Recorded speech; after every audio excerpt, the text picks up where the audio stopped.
तो हेलो बच्चों, कैसे हो? मैं हूं आशीष और आप देख रहे हैं अपना प्यारा सा चैनल केडी स्टार क्लासेस। सबसे पहली बात आपको बताएंगे, अगर आप चैनल को अभी तक सब्सक्राइब नहीं किया तो सब्सक्राइब लीजिए और बेल आइकन को प्रेस कर लीजिए ताकि लेटेस्ट वीडियो सबसे पहले आप तक पहुंचे। तो चलिए स्टार्ट करते हैं बच्चों। अगली वीडियो में हमने पढ़ा था, जो कि हमारा पार्ट 1 वीडियो था, उसमें हमने एक्सरसाइज 1.1 का हमने 2 क्वेश्चन को कवर किया था। नेक्स्ट हम कवर करेंगे क्वेश्चन 3 और 4 को। चलिए स्टार्ट करते हैं। बेटा बार बार बताते हैं आपको 70 में 70 लाने हैं, इतना आप नोटिस करके रखिए। 70 में 70 आपको लाने हैं और अगर 70 में 70 अंक आपको लाने हैं तो डेली पढ़ाई के साथ साथ रिवीजन स्टार्ट करिए। 100% आपका 70% आएगा। मैथ में तो 70 अंक आपके कंफर्म रहेंगे। चलिए स्टार्ट करते हैं। चलिए अपने क्वेश्चन पे आते हैं। हमारा क्वेश्चन क्या कह रहा है कि अभाज्य गुणनखंड विधि द्वारा निम्नलिखित पूर्णांकों के एचसीएफ और एलसीएम ज्ञात कीजिए। कह रहा है अभाज्य गुणनखंड विधि। हमने अगली वीडियो में ही गुणनखंड और अभाज्य गुणनखंड दोनों में डिफरेंस आपको बता देता कि दोनों में अंतर क्या होता है। बच्चा दोनों में अंतर बता दिया था, तो हमें कैसे करना है? अभाज्य गुणनखंड से करना है। तो चलिए हमारा क्वेश्चन तो क्या दे दिया है, क्वेश्चन दिया है हमारा, वो कह रहा है कि 12, 15 और 21, 12, 15 और 21 का हमें क्या बताना है? अभाज्य गुणनखंड विधि से हमें क्या बताना है? एचसीएफ और एलसीएम। तो लिख लीजिए सबसे पहले 12 का अभाज्य गुणनखंड,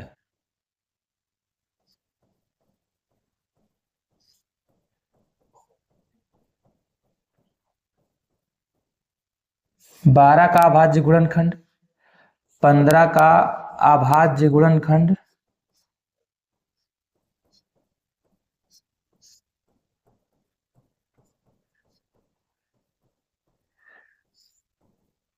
उसके साथ साथ 21 का अभाज्य गुणनखंड।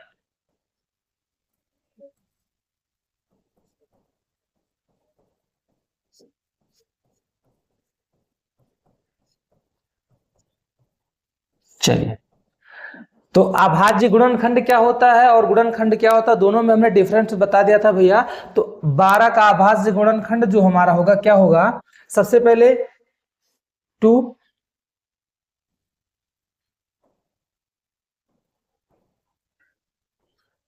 2 2 जा 4, 3 जा हमारा क्या हो जाएगा? 12। 2 दूना 4 और 4 तिया 12।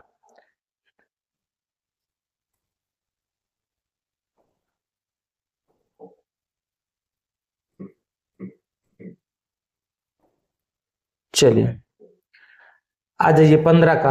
15 का 3 और 5 यानी कि 3 पचे 15, ये हमारा हो गया 15 का अभाज्य गुणनखंड। फिर आता है हमारा 21 का, तो 3 गुणे 7, ये हमारा आ गया इसका अभाज्य गुणनखंड। अब हमें क्या निकालने हैं? एचसीएफ और एलसीएम हमें फाइंड करने हैं। ठीक है, तो चलिए एचसीएफ कैसे फाइंड करना भैया? एचसीएफ हमारा हाईएस्ट कॉमन फैक्टर होता है एचसीएफ। ठीक है, तो एचसीएफ हमें फाइंड करना है और क्या करना है? एलसीएम भी फाइंड करना है भैया।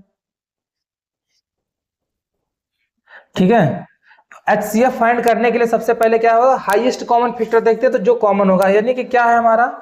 3। ठीक है, 3 हो गया। 3 ही ना भैया, देखिए जाहिर सी बात है, देखिए। ठीक है, 3 है, तो ये हमारा क्या हो जाएगा? एचसीएफ हो जाएगा। ठीक है, अब हमें बात करेंगे किसकी? किसकी बात करेंगे? एलसीएम की। तो बच्चा मेरे एलसीएम क्या होता है कि जो एचसीएफ में से जितना बचे हुए होते हैं, जैसे एचसीएफ हमने लिया, एचसीएफ में हमारा 3 क्या है? एचसीएफ आ गया। अब एचसीएफ में 3 तो हमारा कॉमन है और जो बचा हुआ है उसको भी उसके साथ में लिख देंगे, तो हमारा क्या हो जाएगा? एलसीएम हो जाएगा। यानी कि 2 इंटू 2 इंटू 3 इंटू 5 इंटू 7, यानी कि 2 दूना 4, 3 12, 5 60 और 6 7 42, 420। ठीक है, तो बच्चा मेरे ये 420 यानी कि 420, ये हमारा एलसीएम आ गया और ये हमारा क्या आ गया भैया? एचसीएफ आ गया। चलिए चलते हैं अब दूसरे सवाल पे। ऐसे ही हमारा क्या कह रहा है, 17, 23 और 29, 17, 23 और 29 का भी हमें क्या बताना है, अभाज्य गुणनखंड विधि द्वारा क्या ज्ञात करने हैं, एचसीएफ और एलसीएम हमें फाइंड करने हैं। तो बहुत इजी है और बहुत ही बेहतर तरीके से आपको भी एक मतलब फॉर्मूला बताते हैं, इंपॉर्टेंट टॉपिक्स है। चलिए क्या है, 17, 23 और 29, चलिए क्या है, 17 है, उसके बाद 23 है, उसके बाद क्या है, और हमारा क्या है, 29 है भैया, 17, 23 और 29। अब ये क्या है, हमारी तीनों संख्याएं हमारी क्या है, अभाज्य हैं। ठीक है, तीनों संख्याएं क्या है हमारी, अभाज्य हैं। तो हमेशा ध्यान रखिए, ये मोस्ट इंपॉर्टेंट कंसेप्ट है आपके लिए भैया।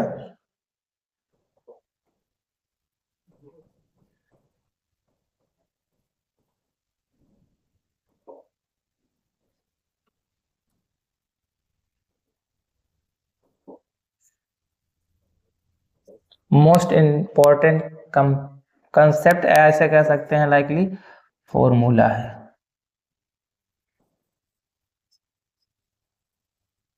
ठीक है, यदि यदि क्या हो, तीनों संख्याएं अभाज्य हों, तीनों संख्याएं अगर अभाज्य होंगी तो अभाज्य संख्याओं का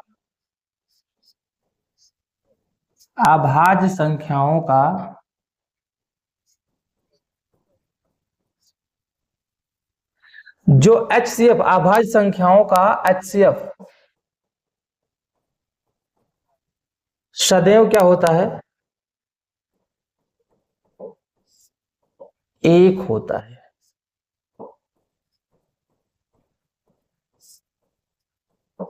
ठीक है, अभाज्य संख्याओं का एचसीएफ सदैव क्या होता है, एक होता है। अब एचसीएफ तो एक होता है, लेकिन एलसीएम क्या होगा, चलिए एलसीएम क्या होगा, चलिए देखिए एलसीएम क्या होगा बच्चा मेरे, एलसीएम देखिए, अभाज्य संख्याओं का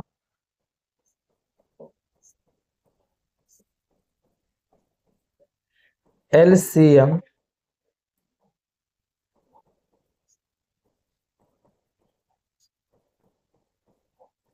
सदैव अभाज्य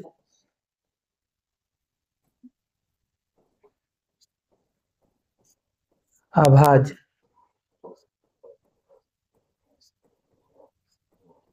संख्याओं का गुणनफल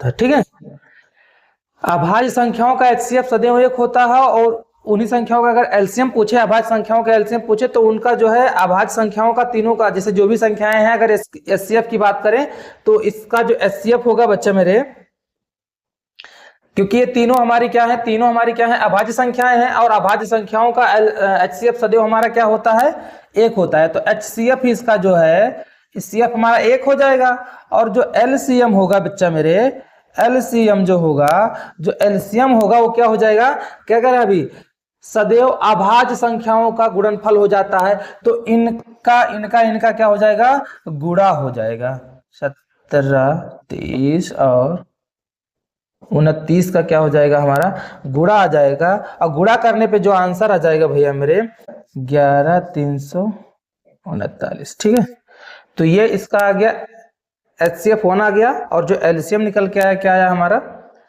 11, यानी 11,339 आ गया। ठीक है, क्या दिया है, चौथा नंबर क्वेश्चन कह रहा है एचसीएफ इतना दिया हुआ हमारा, सॉरी इतने का एचसीएफ इतना है। चलिए आ जाइए तीसरे नंबर, जो चलिए आ जाइए क्वेश्चन नंबर चौथे पे, क्या है कह रहा है, एचसीएफ 9 दिया है, एलसीएम इतने का ज्ञात कीजिए। ठीक है, ये हमारे सामने क्वेश्चन है, तो इसके लिए एक इंपॉर्टेंट फॉर्मूला है आपके लिए, वेरी इंपॉर्टेंट फॉर्मूला है। क्या है कि जब दो संख्याएं दी हूं, माना ए व बी, दो संख्याएं ज्ञात, तब क्या होगा, पहली संख्या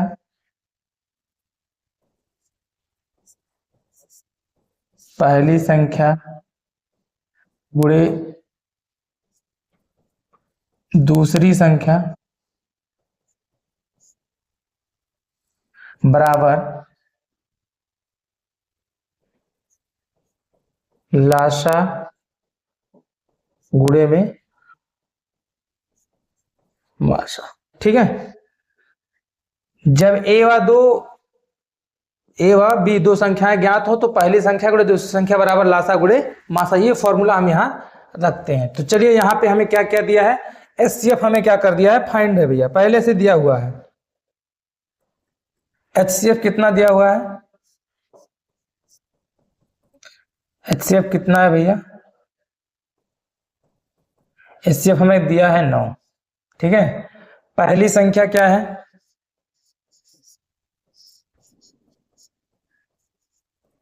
पहली संख्या 306 और दूसरी संख्या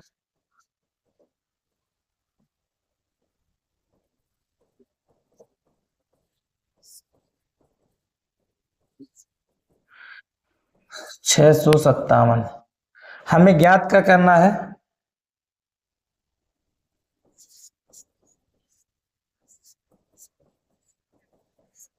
लासा ज्ञात करना है। तो अभी हम क्या सामने बताएं, पहली संख्या गुणे दूसरी संख्या बराबर लासा गुणे मासा होगा। तो एस पहली संख्या हमारा कितना दिया है, 306 इंटू 657 बटे में काहे रख दे भैया, पहले थोड़ा सा समझा भी दें। लासा हमारा कितना दिया हुआ बाबू, लासा दिया हुआ हमारा कितना नहीं दिया है, तो लासा की जगह पे लासा गुणे मासा हमारा 9 दिया है। कोई भी संख्या अगर एलएचएस आरएचएस दिया होता है, अगर एलएचएस में मल्टीप्लाई है तो आरएचएस की तरफ जाएगा तो डिवाइड होगा, या आरएचएस तरफ से एलएचएस की तरफ से जाएगा तो क्या होगा, डिवाइड होगा। अब यहाँ हमारा मल्टीप्लाई में था, इधर आएगा क्या हो जाएगा, डिवाइड में हो जाएगा। ठीक है, किस में हो जाएगा, डिवाइड में हो जाएगा। ठीक, तो ऐसे 306 इंटू 657 डिवाइड 9 इक्वल टू लासा फाइंड आउट करना भैया। तो इसको काट दीजिए, 9 कनम 9 और 9 साते में 63 और 9 तिरिक 27, कितो भैया, कितना 73। अगर 73 का इसे मल्टीप्लाई कराएंगे हम 22,338, मल्टीप्लाई कराने पे क्या है भैया, 22,338, ये हमारा क्या आ गया, लासा हमारा ज्ञात हो गया। तो अगर वीडियो पसंद आए तो लाइक करिए, शेयर कीजिए, चैनल को सब्सक्राइब कीजिए ताकि लेटेस्ट वीडियो आप तो मिलते हैं आपको नेक्स्ट क्वेश्चन में। Best of luck.